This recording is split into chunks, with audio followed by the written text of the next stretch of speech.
Vamos ahora a leer el pasaje en el que se basa el mensaje de esta mañana, a un momento tan importante de la reunión como es abrir la palabra de Dios y tratar precisamente, si hablábamos que queremos que esa luz brille en nosotros, pues también que el Señor ilumine su palabra y nos ayude a entender pues qué enseñanzas puede tener para nosotros hoy. El pasaje se encuentra en Deuteronomio capítulo 9. Y vamos a leer el capítulo entero. Es un texto largo, así que os pido atención, y además es un texto, puede parecer difícil en primera instancia, así que también pues oramos por Carlos, que hoy tiene el mensaje y que seguro va a ayudarnos a entender todo este pasaje. Deuteronomio capítulo 9. Continuando nuestra serie, en el versículo 1. Oye Israel, tú vas hoy a pasar el Jordán para entrar a desposeer a naciones más numerosas y más poderosas que tú, ciudades grandes y amuralladas hasta el cielo, un pueblo grande y alto, hijos de los anaceos, de los cuales tienes tu conocimiento y has oído decir, ¿quién se sostendrá delante de los hijos de Anac? Entiende pues hoy que es Jehová tu Dios el que pasa delante de ti como fuego consumidor, que los destruirá y humillará delante de ti, y tú los echarás y los destruirás enseguida, como Jehová te ha dicho. No pienses en tu corazón cuando Jehová tu Dios los haya echado delante de ti, diciendo, por mi justicia me ha traído Jehová a poseer esta tierra, pues por la impiedad de estas naciones Jehová las arroja delante de ti.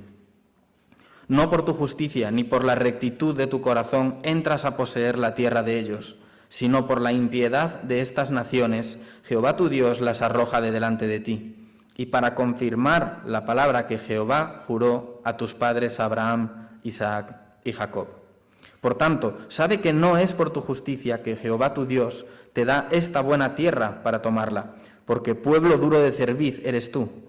Acuérdate, no olvides que has provocado la ira de Jehová tu Dios en el desierto, desde el día que saliste de la tierra de Egipto hasta que entraréis en este lugar.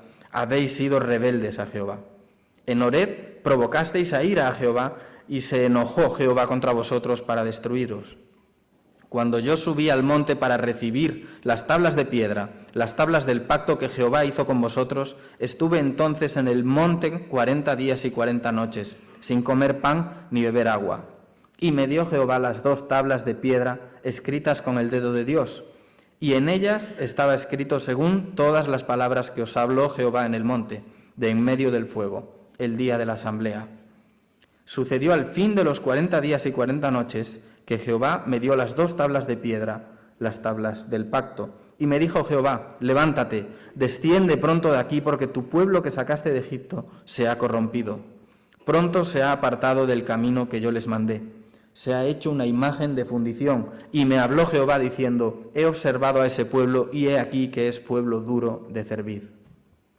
Déjame que los destruya y borre su nombre de debajo del cielo, y yo te pondré sobre una nación fuerte, mucho más numerosa que ellos. Y volví y descendí del monte, el cual ardía en fuego, con las tablas del pacto en mis 2 manos. Y miré, y he aquí habíais pecado contra Jehová vuestro Dios. Os habíais hecho un becerro de fundición, apartándoos pronto del camino que Jehová os había mandado. Entonces tomé las 2 tablas y las arrojé de mis 2 manos, y las quebré delante de vuestros ojos. Y me postré delante de Jehová como antes, 40 días y 40 noches. No comí pan ni bebí agua, a causa de todo vuestro pecado que habíais cometido, haciendo el mal ante los ojos de Jehová para enojarlo. Porque temí a causa del furor y de la ira con que Jehová estaba enojado contra vosotros para destruiros. Pero ahora Jehová me escuchó aún esta vez. Contra Aarón también se enojó Jehová en gran manera para destruirlo, y también oré por Aarón en aquel entonces. Y tomé el objeto de vuestro pecado, el becerro que habíais hecho, y lo quemé en el fuego, y lo desmenucé moliéndolo muy bien, hasta que fue reducido a polvo. Y eché el polvo de él en el arroyo que descendía del monte. También en Tabera, en Masá y en Kibrot Hatabá provocasteis a ira a Jehová. Y cuando Jehová os envió desde Cades Barnea, diciendo: subid y poseed la tierra que yo os he dado. También fuisteis rebeldes al mandamiento de Jehová vuestro Dios, y no le creísteis, ni obedecisteis a su voz. Rebeldes habéis sido a Jehová desde el día que yo os conozco. Me postré, pues, delante de Jehová. 40 días y 40 noches estuve postrado, porque Jehová dijo que os había de destruir. Y oré a Jehová diciendo: oh Señor Jehová, no destruyas a tu pueblo y a tu heredad, que has redimido con tu grandeza, que sacaste de Egipto con mano poderosa. Acuérdate de tus siervos Abraham, Isaac y Jacob. No mires a la dureza de este pueblo, ni a su impiedad, ni a su pecado.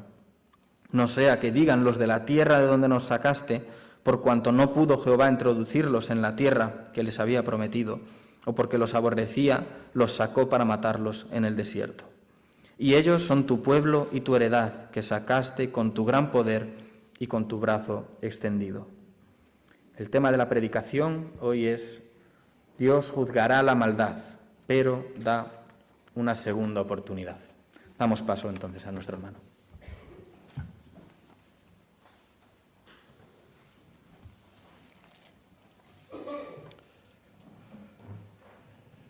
Como habéis podido leer y como ha dicho nuestro hermano, hoy es un tema difícil el que tenemos que tratar, un tema que no nos gusta. Y os aviso que hoy os voy a provocar. Espero que a la salida me saludéis y me dirijáis la palabra. Ya os lo encontraréis. Es un tema difícil con preguntas difíciles. Quizá dos de las preguntas más difíciles que a mí como cristiano me hacen a menudo. La primera es: ¿por qué permite Dios tanta maldad en el mundo? Y la segunda sería: ¿por qué permite Dios la muerte de niños inocentes en todas las guerras?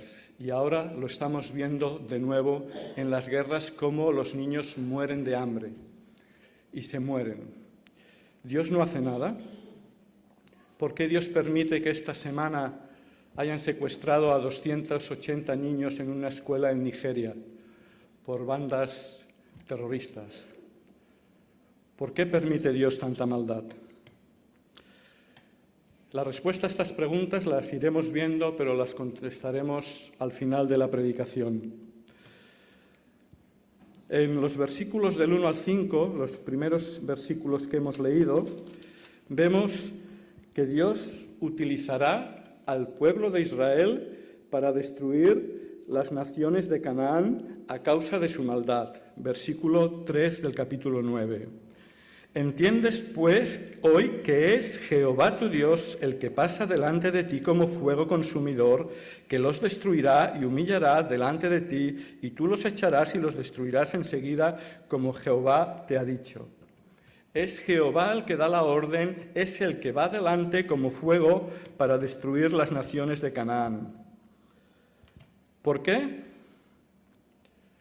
Porque la maldad de Canaán hace tiempo que ha llegado al límite y Dios tiene que juzgar a las naciones de Canaán, porque la maldad para Dios tiene un límite. Pero lo primero que vemos en este capítulo es que Dios tiene el control de la historia más allá de la maldad humana.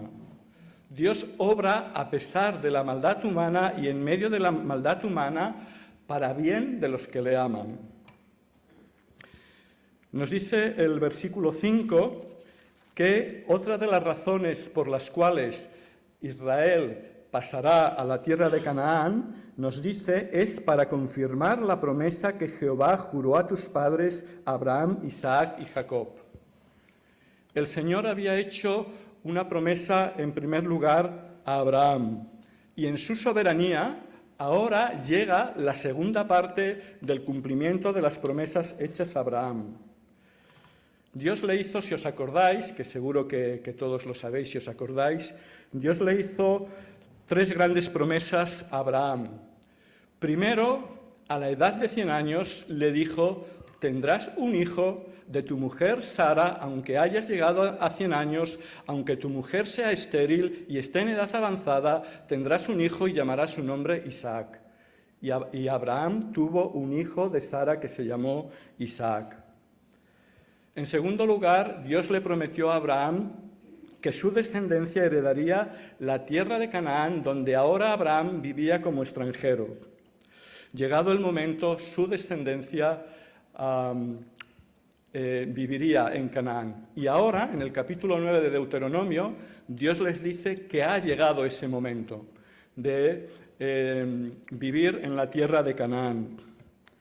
Y en tercer lugar, la tercera promesa es: en ti serán benditas todas las familias de la tierra, que es referencia a la llegada del Mesías.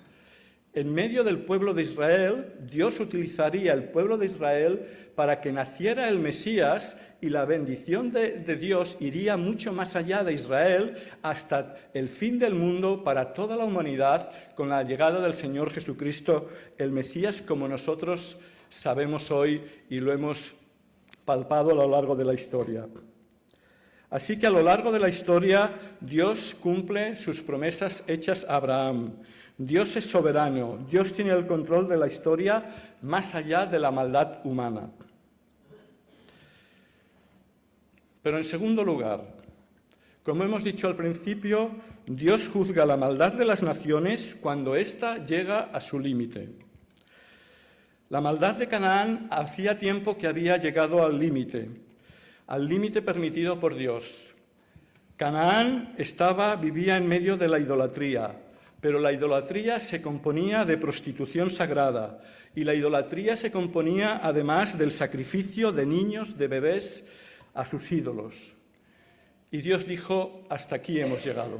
La maldad no se puede soportar más y la voy a juzgar. Versículos 4 y 5. Por la impiedad de estas naciones, Yahvé los arroja de delante de ti.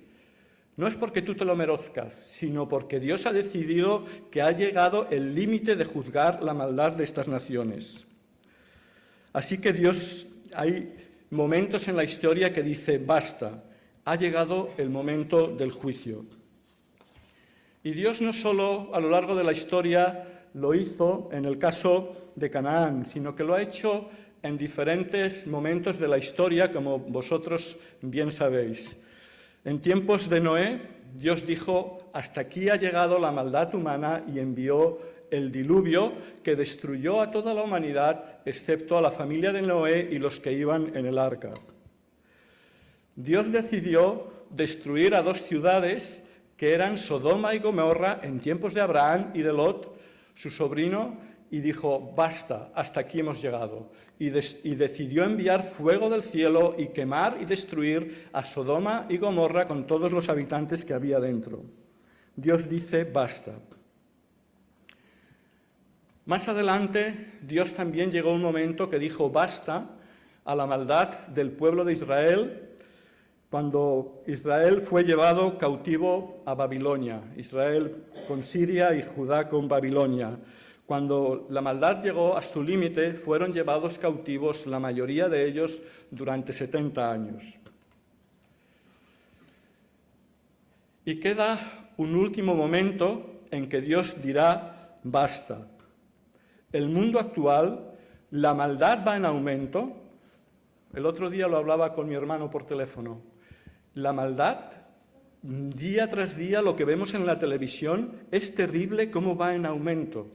Y no solo la maldad de las guerras, sino la maldad moral del ser humano, la maldad de Occidente, cada vez más alejada de la voluntad de Dios.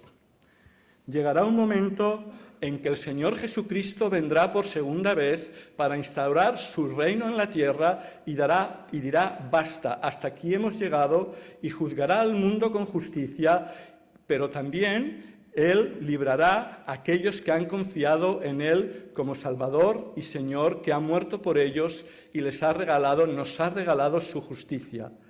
Esto lo vemos en Apocalipsis.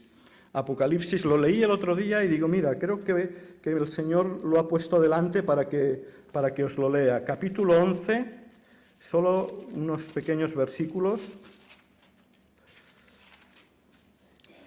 No sé si os acordáis de las 7 trompetas y que a veces cantamos un himno que dice: cuando suene la trompeta llegará el día final. Pues esto es lo que nos dice Apocalipsis 11, versículo 15. El 7º ángel tocó la trompeta y hubo grandes voces en el cielo que decían: los reinos del mundo han venido a ser de nuestro Señor y de su Cristo, y reinará por los siglos de los siglos. Y vamos al versículo 18. Y se airaron las naciones, y tu ira ha venido, y el tiempo de juzgar a los muertos, y de dar galardón a tus siervos, los profetas, a los santos y a los que temen tu nombre, a los pequeños y a los grandes, y de destruir a los que destruyen la tierra. Así que llegará un momento cuando el Señor dirá: basta, el límite de la maldad humana ha llegado, y el Señor Jesucristo volverá para hacer justicia y para establecer su reino en la tierra. Pero nos tendríamos que hacer otra pregunta. ¿Por qué existe la maldad? ¿Qué es la maldad?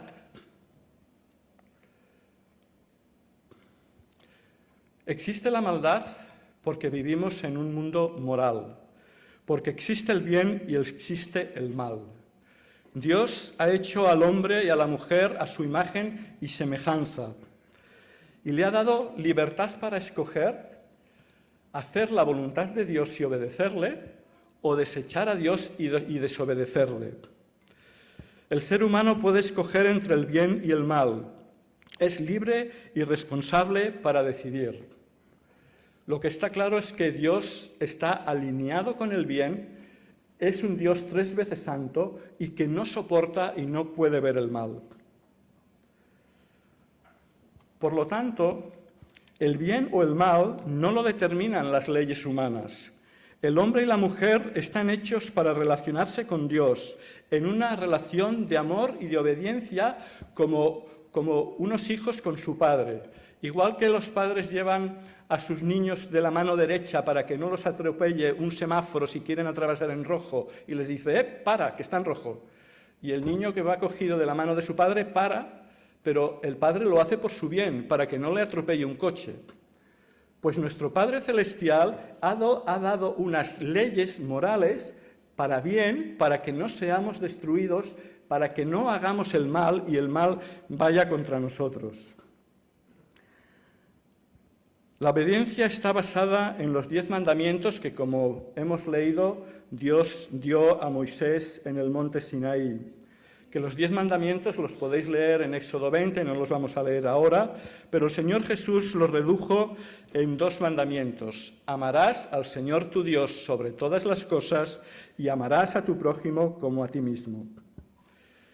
Por lo tanto, el mal es alejarse de Dios, no tener en cuenta a Dios, lo cual implica idolatría, implica adorar un ídolo, adorar otra cosa que no es Dios, porque adoras a Dios o adoras otra cosa.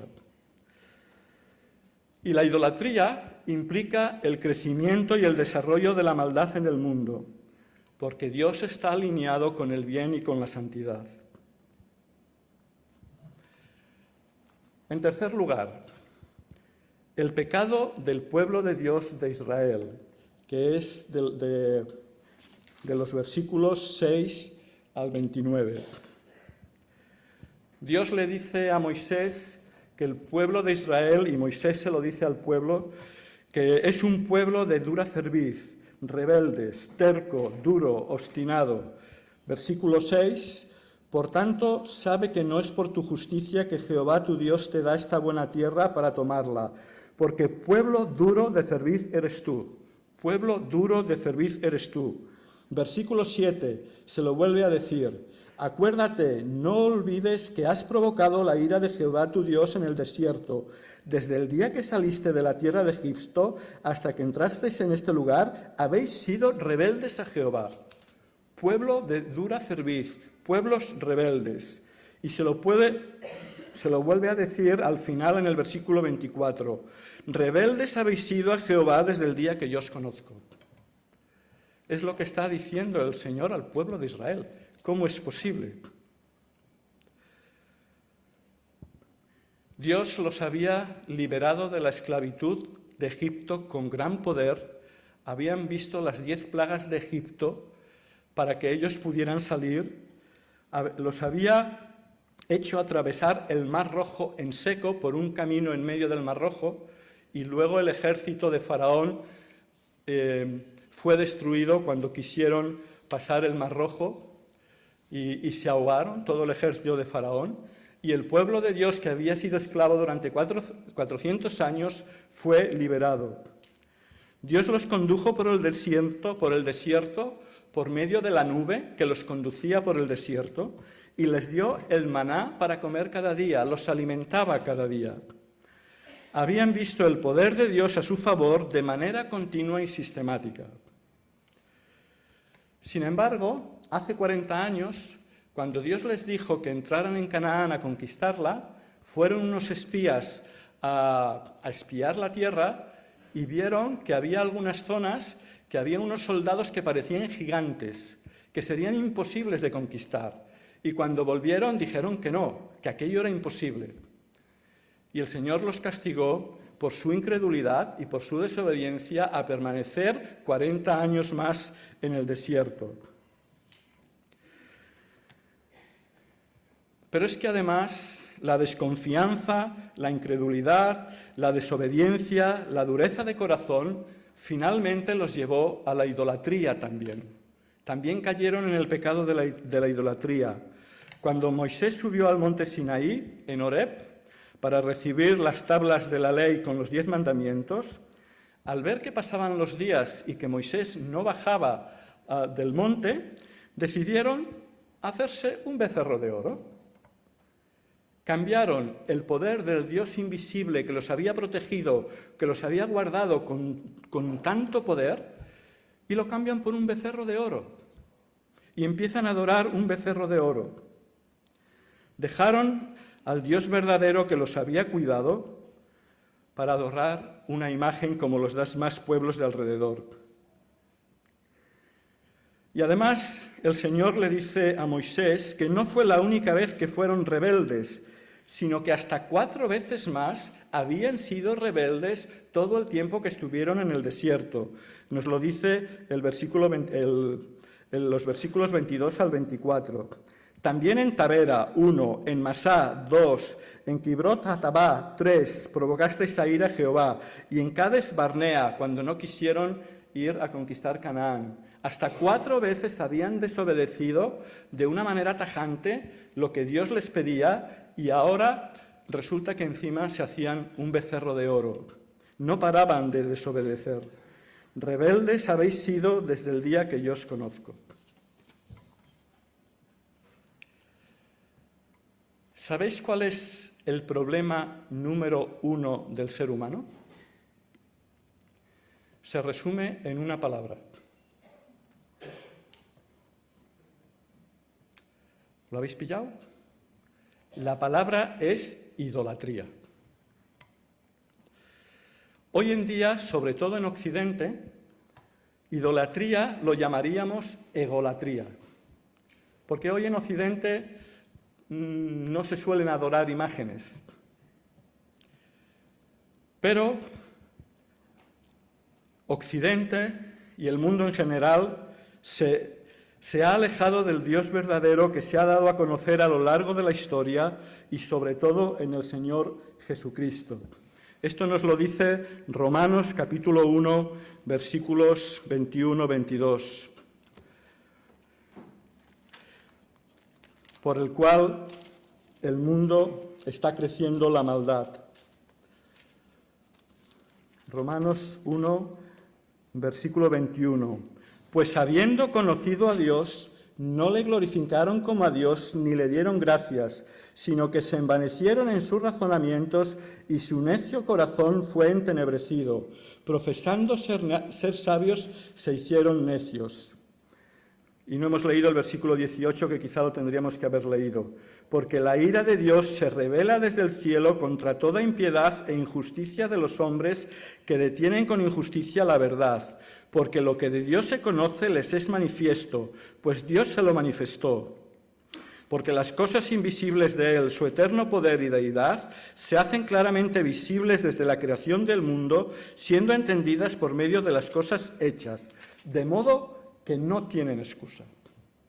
Dios se ha dado a conocer a lo largo de la historia y se ha dado a conocer sobre todo a través de la persona de su Hijo, el Señor Jesucristo, que murió en la cruz, pero resucitó, ascendió al cielo y está sentado a la diestra del poder de Dios, intercediendo por aquellos que le aman y que confiesan su nombre.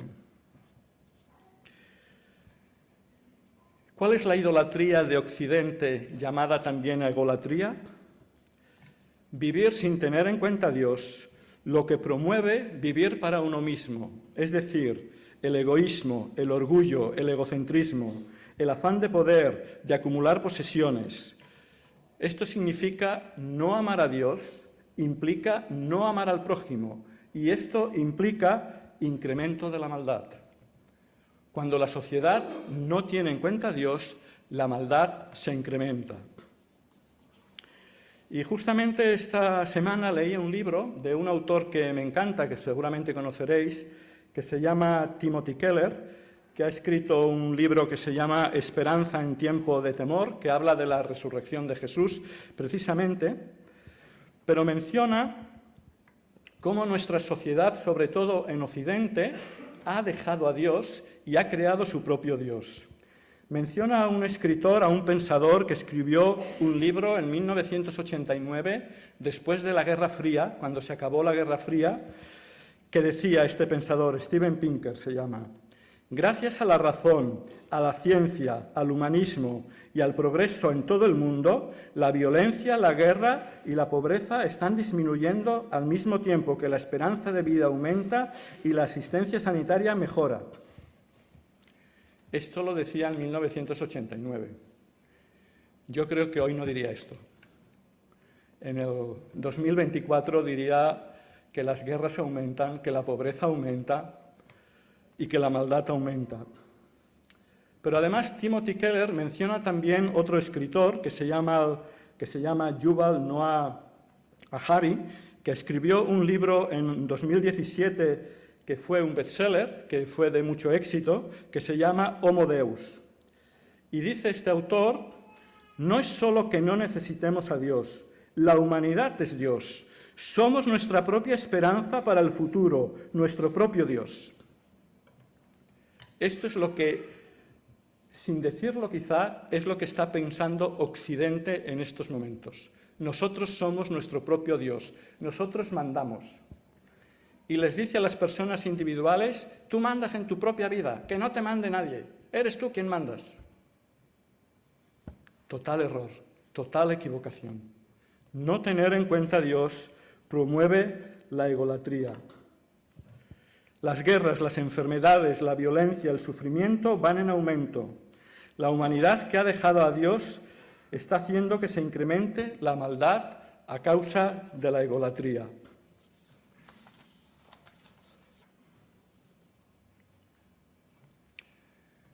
Pero Dios da una segunda oportunidad a la humanidad. Dios juzgará a la humanidad, pero en estos momentos, en el presente, hasta que venga su reino, todavía está dando una segunda oportunidad a la humanidad. Y lo vemos por medio de Moisés, el intercesor que intercede por el pueblo de Israel. Dios le comunica a Moisés que piensa destruir a Israel a causa de idolatría cuando todavía está en el monte Sinaí y acaba de recibir las tablas de la ley escritas por el dedo de Dios. Le dice: Moisés, baja, porque lo que está haciendo el pueblo de Israel es insoportable, los voy a destruir. Moisés baja del monte Sinaí con las tablas de la ley y al ver el becerro de oro se indigna de tal manera que tira las tablas de la ley y las rompe. Pero durante 40 días y 40 noches, por segunda vez, sin comer comida y sin beber agua, lo que hace es interceder por el pueblo de Dios para que Dios no destruya a Israel. Moisés es el gran intercesor que se postra delante de Jehová. Y además, lo primero que hace es quemar el becerro de oro, convertirlo en polvo y echarlo en un río. Porque el becerro de oro no es nada, no es nadie, no existe. Y se lo demostró quemándolo y tirándolo por el río. Pero también nos dice el texto que hemos leído que incluso Moisés intercedió por Aarón, su hermano. Aarón era el sumo sacerdote. ¿Sabéis qué quiere decir la palabra sacerdote? Quiere decir intercesor. Y sin embargo Aarón permitió que el pueblo de Israel hiciera el becerro de oro y lo adoraran, y no lo impidió. Y fomentó la adoración al becerro de oro. Y ahora vemos aquí a Moisés intercediendo por su hermano Aarón delante de Dios para que tampoco lo destruya.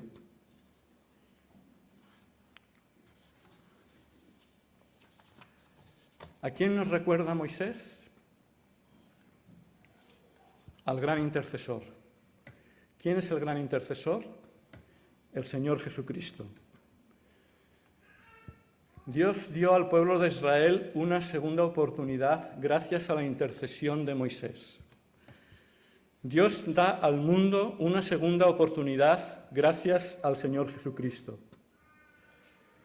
Dios quiere que todos los hombres sean salvos. Este es el gran amor de Dios hacia la humanidad.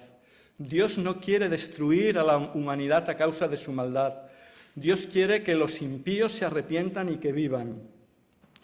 Porque hay un solo Dios y un solo mediador entre Dios y los hombres, Jesucristo hombre, el cual se dio a sí mismo en rescate por todos. Volvamos a la pregunta del principio.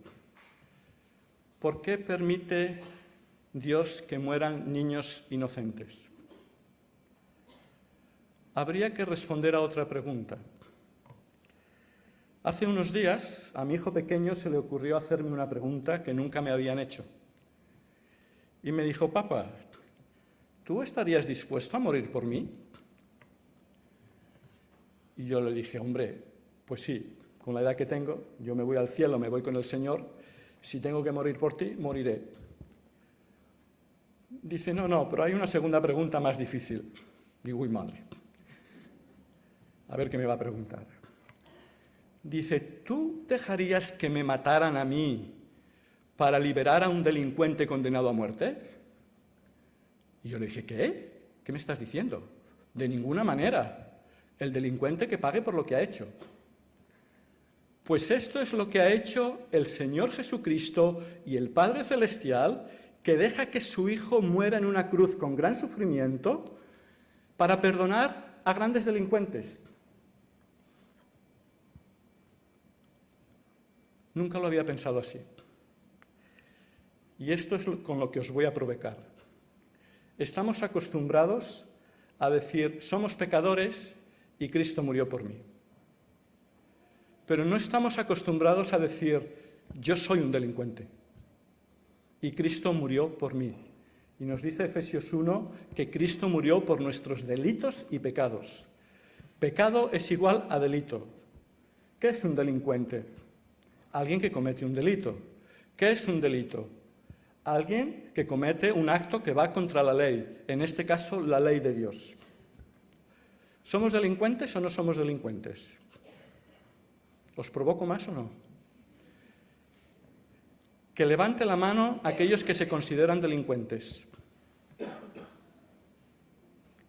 No voy a preguntar lo contrario, para no poner a nadie en evidencia. Es fuerte, ¿eh? Sí, yo soy pecador y Cristo ha muerto por mí. Lo llevo diciendo tantos años que no le doy ninguna importancia. Pero decir: yo soy un delincuente y Cristo ha muerto por mí porque yo soy un delincuente. Y me lo digo a mí mismo, ¿eh? Ya no os lo digo a vosotros. Pero lo fuerte no es descubrir que yo soy un delincuente. Lo fuerte es descubrir el gran amor de Dios, que por eso nos dice Efesios que tenemos que a ir conociendo cada vez más las dimensiones del amor de Dios en Cristo, la grandeza del amor de Dios que muere por mí. Dios entrega a su Hijo a morir por mí, que soy un delincuente, que soy su enemigo, que merezco la muerte. Y Jesucristo muere en mi lugar para que yo pueda tener vida eterna. Claro, como única condición es que yo clame a Dios diciéndole: ten misericordia de mí porque soy un delincuente, porque soy un pecador. Señor, ten misericordia de mí. Tiene que haber arrepentimiento, deseo de cambiar, deseo de volver a relacionarme con Dios, deseo de que Dios sea mi Padre, de que Jesucristo sea mi hermano mayor, de tener relación con Él, porque esto es el sentido de la vida. El sentido de la vida no es tener poder, ser el rey o el general o el presidente de una gran nación. Esto no es el sentido de la vida. El sentido de la vida es vivir con Dios, para Dios, con el propósito que Dios te ha dado. Tú tienes un propósito que Dios te ha dado en esta tierra y para toda la eternidad, porque ya tienes vida eterna. Si tú te has entregado a Cristo como tu Salvador y como tu Señor, ya has entrado en la eternidad. Nadie te la puede quitar. Te pase lo que pase en este mundo, aunque tengas que morir, es lo mismo tener 1 año que 100 años. Lo importante no es la vida física, no es cuánto durará tu vida física. Hay 3 tipos de muerte. La muerte física. Puedes morir con 1 año o con 100 años. Si mueres con 1 año, sepas lo que dijo el Señor Jesús: dejad a los niños venir a mí y no se lo impidáis, porque de los tales es el reino de los cielos. Los niños van directamente a ver la gloria de Dios y la gloria de Cristo en el reino de los cielos. Es posible que vivas 100 años y que no veas la gloria de Dios. Lo importante no es vivir 100 años y decir que la sanidad va cada vez mejor para que podamos vivir 150 años. Eso no es lo importante. Hay algo peor que la muerte física, que es la muerte espiritual. ¿Qué es la muerte espiritual? Vivir sin tener en cuenta a Dios, vacío existencial, egolatría, incremento de la maldad. Una vida sin propósito, que trae como consecuencia la tercera clase de muerte, que es la peor de todas, la muerte eterna. Vivir sin Dios por toda la eternidad. Esto es lo peor que nos puede pasar. Pero perdonadme que he sido muy negativo hoy, esta mañana. Quiero acabar siendo positivo. Existen 3 clases de vida. Existe la vida física, de 1 año o de 100 años. Puede ser una vida, siempre es una vida muy corta, como nos dice el Salmo 90, acabamos los años como un pensamiento, pronto pasan y volamos. La vida física pasa como un pensamiento y vuela sin darnos cuenta. Pero incluso en esta vida física, duremos lo que duremos, podemos tener ya la vida espiritual, la vida en relación con Dios, con mi Padre Celestial, que me cuida, que me protege, que me lleva de la mano, que quiere lo mejor para mí, que implica por mi parte obedecerle, querer hacer su voluntad, que es el propósito y el sentido de la vida, vivir para Dios. Y esto ya lo puedo tener ahora en la vida física, en el presente. Vida física, vida espiritual y, en tercer lugar, la vida eterna. Vivir para Dios y en la presencia de Dios, ver la gloria de Dios por toda la eternidad. Y esto lo podemos tener gracias al gran amor de Dios, que entregó a su Hijo a morir en la cruz con gran sufrimiento, y lo hizo por un delincuente como yo. La gran noticia es el gran amor de Dios en Jesucristo. Depende de cada uno de nosotros si lo aceptamos o lo rechazamos.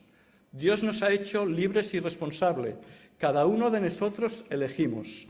Tú eliges Ojalá que todos los que estamos aquí y los que nos están escuchando puedan decir: yo viviré con Dios por toda la eternidad. Que así sea.